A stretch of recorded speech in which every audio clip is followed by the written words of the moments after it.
The first edition of the Lift Me Up Women's Conference celebrated the International Women's Day 2023 with women from all walks of life exploring the impact of the digital gender gap on widening economic and social inequalities.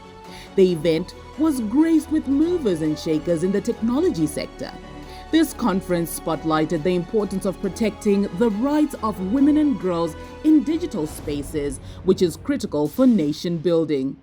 Bringing women into technology results in more creative solutions and has greater potential for innovations that meet women's needs and promote gender equality. My name is Varai Tsogapulu, and I shall be delivering the keynote address on behalf of PSH and focusing on our work around the Love Shouldn't Hurt campaign. Good morning to you, ladies. Happy International Women's Day. It's great to be a lady, isn't it? Isn't it? You're not sure? No, I think it is. We are powerful, we are strong, we are beautiful, we are everything that men probably aspire to be like. So my presentation this morning is going to be very short. I'll just be sharing some of the work that we did around the Love Shouldn't Hurt campaign. So someone might ask, if you've been exposed to the campaign, you will notice that it's a campaign that's really facing men. So someone might ask, what has that got to do with International Women's Day? It's got everything to do with International Women's Day because the whole objective of the campaign is to protect women. It's to end GBV against women. We all know that beating partners and children is commonplace in Zimbabwe. There's a belief that physically hurting your partner, for some, is a way of expressing love. Through support from the Embassy of Sweden, PSI and Implementing Partner Population Solutions for Health, formerly PSI Zimbabwe, worked on an intensive human-centered design process that allowed us to understand male perpetrators of violence. So for this particular work, it was a flip side. We were talking to women and about women, but we were engaging the perpetrators of violence. So we wanted to understand the drivers of intimate partner violence, and it was upon that work that we based the Love Shouldn't Hurt campaign. The work was done in 6 districts. We talked to men, we talked to champions, we talked to perpetrators of violence. We spoke with survivors as well because we really wanted to understand this problem from all the multiple facets. So based on this exercise, the Love Shouldn't Hurt campaign was developed with an aim to reframe the narrative in a simple manner, to demonstrate that love is shown through kindness, affection, and positive communication. The journey of 1,000 miles begins with one step. So we launched the campaign in August 2021 with the first phase of the campaign, which was focusing really on male perpetrators and reminding them of the promises that they made when they were still in love, just to take each person who got exposed to the campaign back to that period when they were courting their loved one, when they were promising them the world. And then we're asking, where then does GBV come from? Remember the promises that you made earlier. Then going into phase 2, which we then launched a year later, last year in September, the campaign narrowed in on what men may lose if they remain perpetrators. So that's the love of your partner, the family, respect from community and friends, and so on.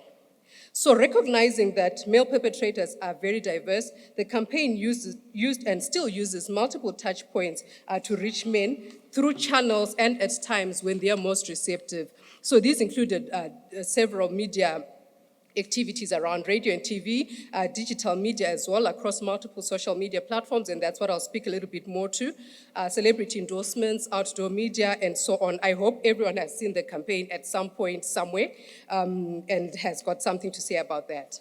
So given that there are over 4.6 million internet users in the country as of January 2020, and an estimated 52% mobile smartphone penetration rate, as well as the high usage rate among the young men who are our key target audience, digital media did play a very fundamental role in growing the Love Shouldn't Hurt campaign movement.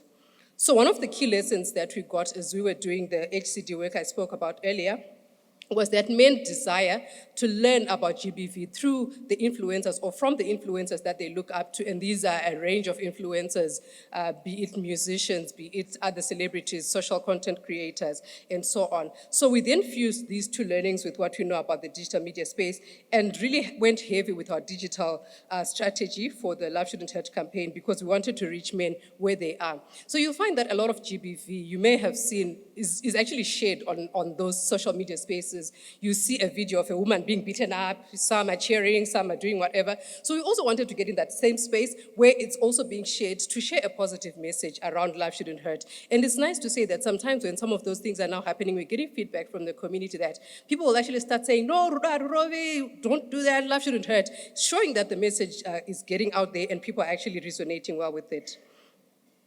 One of the biggest successes that we had in the campaign was that in addition to all the other content that the different celebrities did, 6 of the musicians came together and they did develop a collabo song. I think we've seen it being played earlier on. That message was so unique in that, in as much as the 6 stood out there and gave the message, we then found fans coming out and doing renditions of the song. You know, people would actually pick up their favorite part of the song, do a rendition, record themselves on TikTok, and share that message widely. So we found that in addition to our efforts in spreading the message, people were also taking ownership of the message and actually spreading it further and wider. So you'd actually then get couples doing the rendition, you'd get individuals doing the rendition, you'd get families or friends or groups of people just doing the rendition. And as of December 2022, we had over 10,600 fan videos that were done on different parts of the song. And they went viral across the different media platforms, TikTok, Instagram, and WhatsApp. For us, it was special because we really saw the buy-in that was coming in from the community to the campaign message and them feeling that ownership to also help spread the campaign message. To date, we've got over 514,000 views of the collabo song that we posted on our PSH PSH YouTube page. And we've also got more than 438,000 views of the video, combined views from the different platforms. We've promoted it on different social media platforms, Zimbabwe social media entertainment pages, Punch Stars, Zim Celebs, Nash TV, Zim Ground, because the key and the objective for us is for us to have the message everywhere and out there. Over 1 million combined impressions have since been achieved for the Love Shouldn't Hurt video. The celebrities who were not part of the collabo song also supported the movement. So you will know that we had the 6 musicians who took part, but we also had other celebrities. We've got the pastors, we've got the soccer stars, we've got other musicians. They also contributed to passing on the message through their pages. So then they would also post about the song and promote the link and also contributed to the views. Campaign content creators were also very critical because they did an amazing job of highlighting the key messages around gender-based violence. And one of the things that we set out to do from the beginning was to say, as we spread this message, we do not want to vilify men, we do not want to point fingers, but we wanted to take an approach that was a bit different, bring them to the table, let them see the other side of love, let them see how we can actually enjoy GBV-free relationships, let them see how we can help each other to resolve conflict without resorting to violence. So the social media content was really important in bringing out those kind of messages. So, for example, Lorraine Guyo did a skit which featured Peter Moyo and Pastor Sibia, who are also part of the campaign. That skit reached over 144,000 views within the first 2 days that it was posted. There was 11,000 reactions in those first 2 days, and there was great conversations that were happening underneath the post. Great conversations where men and women alike were all attesting to the importance of that message and the importance of having GBV-free relationships. In other placements, we also used Google ad placements, we also used WhatsApp group posts, we used Facebook advertising, we used newspaper banner posts. The campaign was everywhere, and I hope you guys have also seen it in your digital spaces. Overall, the digital achievements for the campaign as of December 2022, on Instagram, we had over 2.1 million engagements, 876,000 views of our content, and 93,000 links clicking to our microsite. Google Display and YouTube, we had over 17 million impressions, over 788,000 video views, and 39,000 clicks. Then for Facebook, we had 17.5 million impressions engaging with the campaign content because it was the stills, it was the video, it was all sorts of content, including even the skits that I spoke about. In order to anchor our digital efforts, the campaign developed a microsite, which was just a platform to continue to engage men and to help them get somewhere where they could have a referral directory. So if they were facing any GBV-related issue, they could check on that site. They could get a reference to where they could actually then get help. It's got the details of all our different partners that we are working with, so they could get those details from the site, or even from our toll-free hotline number, which was also nested into all the campaign key visuals that we did. Through the website, we're able to, through the engagement that I spoke about earlier, we were able to direct over 100,000 people to the microsite, where they could then pick up the partner closest to them that they could go to for help. And then through the hotline number, we were also able to refer men and women alike to the different partners that are involved in the GBV response. So the Love Shouldn't Hurt journey, as I come to a conclusion, has been a groundbreaking one, and the message is still out there, and the journey continues. But I'd just like to say to us all as women and the few gentlemen that are in the room, there's a role for all of us. Phase 2 of this campaign is rallying us all to speak out, because sometimes men don't even realize the impact of what it is that they're doing. So when we speak out, we're able to get perpetrators to get help. We're able to get the survivors to get help. And through all those combined efforts, we're able to then achieve a GBV-free Zimbabwe. Let us all join the movement, let us speak out, and let us harness this digital space. Like I said earlier, you're seeing that the violence is sometimes being shown off, on these digital spaces. So let us harness that in a positive way, for us to have conversations with our peers, for us to have conversations with our families, to discuss these issues around GBV, to share testimonies, and to also help the next person in terms of where they can get support should they be facing gender-based violence. Together we can achieve a GBV-free Zimbabwe. Love shouldn't hurt. Rudo Arurovi. Utando Kaliflukumezi. Thank you. Thank you very much, Waraizo. I'd like to quickly call upon my panelists, Mercy Mojachani from the Family Support Trust, Tafadzo Mushunje, Anti-Cyberbullying Trust, Nyasha Muzadzi, Girl Up Zimbabwe, and of course, calling back Waraizo Maniwa from PSH. All right, well, thank you ladies for joining me for this brilliant panel discussion. And I'd like to congratulate PSH for such a brilliant video. But not only that, the initiatives that you guys have been pushing in order to fight against gender-based violence. We do know that it has become a pandemic within Zimbabwe. And how do you fight gender-based violence in creative and innovative ways where people actually start paying attention to the things that matter most? It's interesting, I was actually telling Tino that this song was being played in one combi I was in at some point, and most people were singing along to it. So I think these are the sort of initiatives that we need. I'd like to start off with Mercy from the Family Support Trust. And I know that you guys have been playing a key role as well in fighting against gender-based violence. Tell me a little bit about your work. Okay, so Family Support Trust is working in prevention and response to gender-based violence. We run clinics that provide medical services and psychosocial support services to survivors of gender-based violence. And on the prevention side, we hold awareness campaigns in the communities. We also work with different leaders in the societies, like faith and community leaders, in trying to fight against those norms that have been, practices that normalize gender-based violence against women and girls. And also we do support groups. We also provide material support for those that are in need in different forms. Yeah. All right. So that's basically it. Well, thank you so much, Mercy, for that.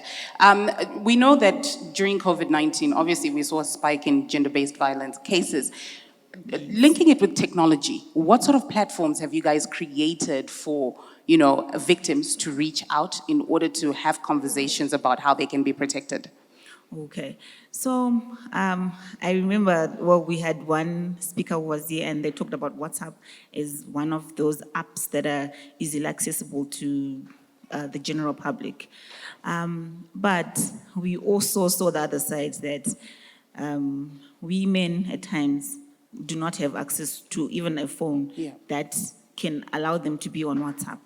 But nonetheless, we did use WhatsApp mainly as a platform for us to be communicating with the survivors and getting people to text us to say that they were in need. We also had our toll-free line very functional at that time, where people could call in and then would call back and maybe do a home visit to go and take our services to the communities. But you'll find out that poverty is the main driver of gender-based violence. And we are talking about mostly those people that are being violated are the ones that are not really economically strong. And as such, they are not having the platforms to reach out. You will find that somebody would then actually get to the clinic maybe after 72 hours where they could have gotten important services, but because they could not reach out, they didn't know where to go, they didn't know who to get in touch with, because the person that has violated them is the one with the phone, and they cannot then get access to services. It's very sad. So as Family Support Trust, we are currently in the process of trying to build up a system that uses the unstructured supplementary service data, which is the USSD, where even somebody has the Kambudzi phone, they can just dial a code and they reach out to us, and then we can then be able to find them, follow up on them, and give them services.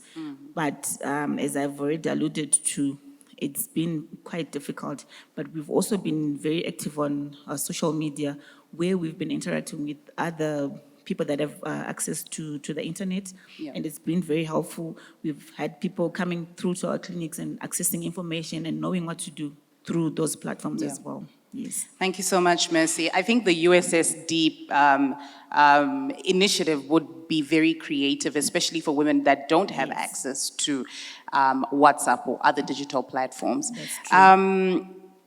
Going to Tino, obviously the numbers are great. And obviously the sort of impact that you guys are making is making a big difference.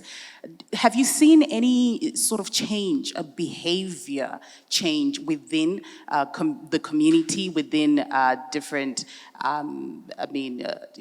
communities as well as young people that you're obviously also trying to reach out to, but also to your key beneficiaries?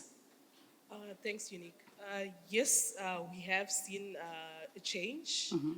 We've got a toll-free number where we display it in all our materials when we're communicating the Love Shouldn't Hurt message. And I must say, the days where the campaign is like out there, it's on radio, it's on digital, we get like 60 calls, like on average a month. And when the campaign is not on any presence, we get just 30, which shows that the more we talk about it, the more we make noise about it, actually the more people actually realize the importance of actually, if it's reporting, if it's seeking services, medical services, or even counseling, people do actually call in, they ask, where do I go and get counseling? I'm in a relationship, my partner is doing this to me, how can I get help? And you get a list of callers calling in with different reasons, and we then do follow-ups to find out, like, you called 2 weeks ago, we then referred you to VFU, referred you to our partner, Family Support Trust. What then happens? And you actually see that women are actually going, men are actually coming in for counseling. I've got this problem, how can I be helped? They actually do then go out. So the more we make noise,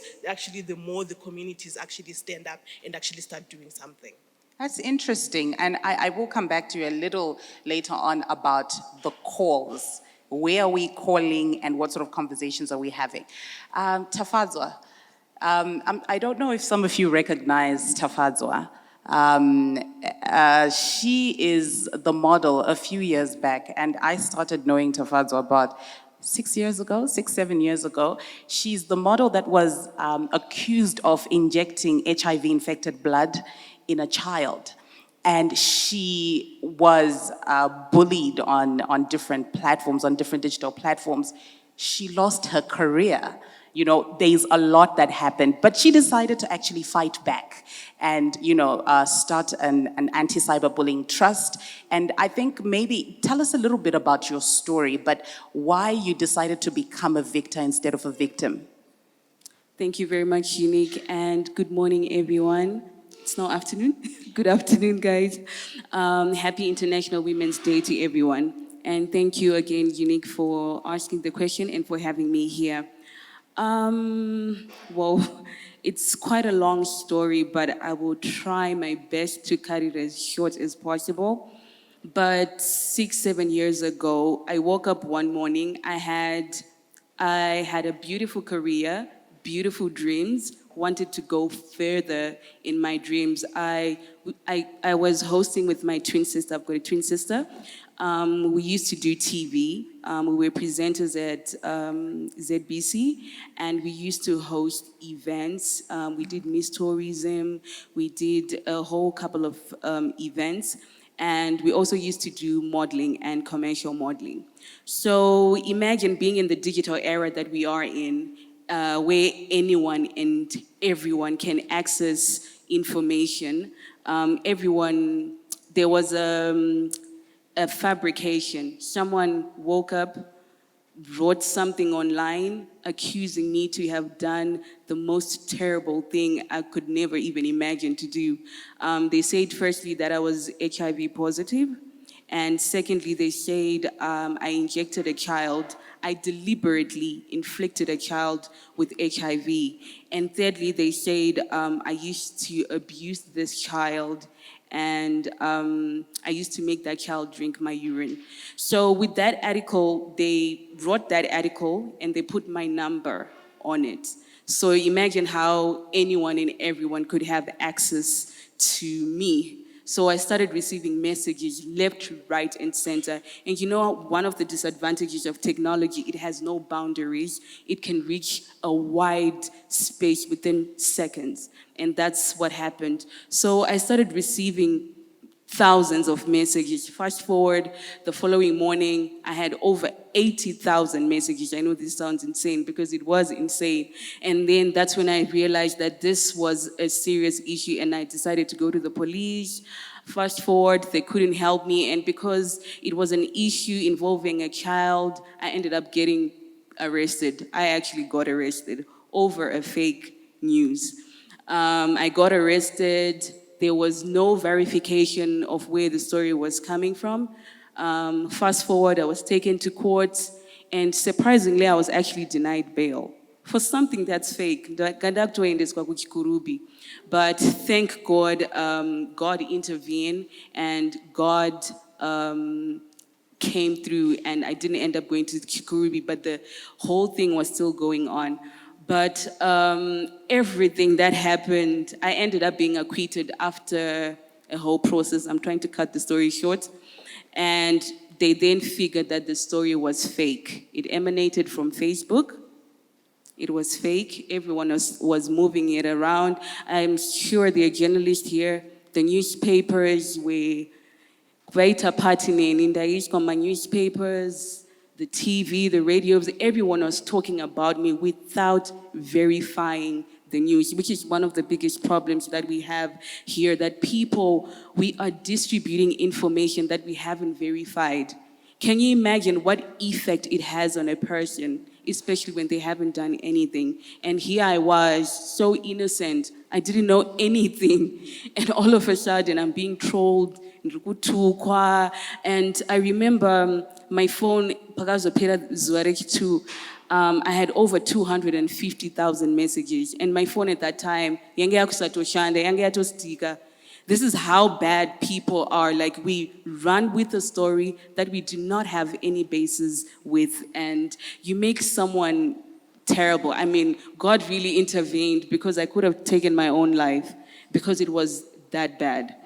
Fast forward, because of what I went through, I didn't get any support systems in Zimbabwe, and I really thought that people would come over and help me. I also didn't know, I was clueless on what to do. I didn't even know on cyberbullying. I didn't know that this is what happens. So that's how I came to form Zimbabwe Anti-Cyberbullying Trust. Thank you. The reason why I formed this organization was to help victims that would have gone through what I went through and to help them fight it. Not only that, after gone through it all, fast forward, I had legal representatives. I had to, because if I didn't, I would have been locked out. God knows, I would probably be in Kikurubi right now for something that's fake. I ended up suing. I sued the newspapers for defamation of character because they were spreading news that was false, and they were spreading it as factual fact, which is one of the biggest problems that we have even here in Zimbabwe, that everyone now wants to be a journalist in their mind, not knowing that when you're a journalist, you go through certain trainings to know, to verify news before spreading it, etc. I sued successfully. I sued Herald, I sued H Metro, I sued Daily News, and thank God I won them 2 years ago, which is one of also the major problems. Thank you. I don't know whether because we are women, we are subjected to this abuse, but now when we're fighting back, we're not given that much ear. If there's anyone who can hear us, like for me, it took me over 6 years to fight them. And to tell you what, I'm still fighting them because I recently won the case to Supreme Court. Now it's remitted back to the High Court for quantification. Can you imagine? I'm still going through that phase over a false, malicious news. Not only that, sorry, I also sued the police. Well, I'm also equipping you on what to do in the event that it then happens to you. I then sued for police. You can actually sue for unlawful arrest because the police came to arrest me without any basis of the story, you know. I also sued someone that I thought had fabricated the story. So these are the steps that you can take. And now we have laws that govern us. They were recently enacted last year. Yes, so they can govern us to sue people, and it's now a criminal offense. So kana ukaona muna akiku harasa online, fake news, you can actually go to the police and those people will be incriminated. Yes, thank you so much.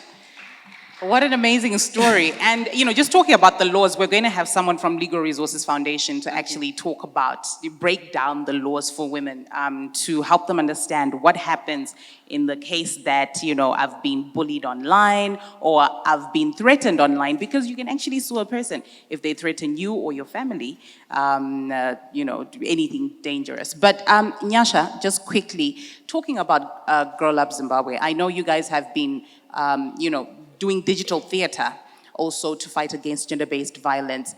In 30 seconds, tell me about what you're doing and the STEM initiative.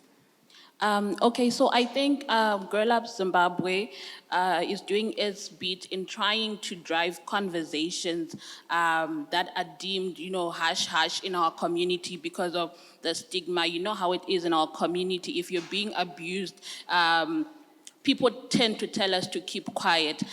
So we're using drama, we're putting out content on our social media platforms to drive these conversations of different forms of gender-based violence. And our STEM tour, we're doing a STEM tour where we are equipping girls with the necessary information that they need so that they can get into STEM careers, because we have realized that most of the girls are not in these spaces because they simply do not have the information. At Girl Up, we say information, knowledge is power. And what we're also doing is we are connecting girls to role models from all across the world, all across Africa who are in the STEM industry, to mentor them and to also offer them scholarships to enter into STEM careers. And we are doing that by, we have launched the tour in Harare Metropolitan Province, and we are expanding it into different provinces as well. Thank you. Thank you very much, Nyasha. Lastly, Tino, you were talking about the calls that people are making. Where can people call, and why do you think these calls actually make a big difference when it comes to them accessing different services, such as help if they're fighting against gender-based violence or sexual reproductive health information? For us, we've got a toll-free number, 080080-117, and it's operational during working hours, 8 to 5.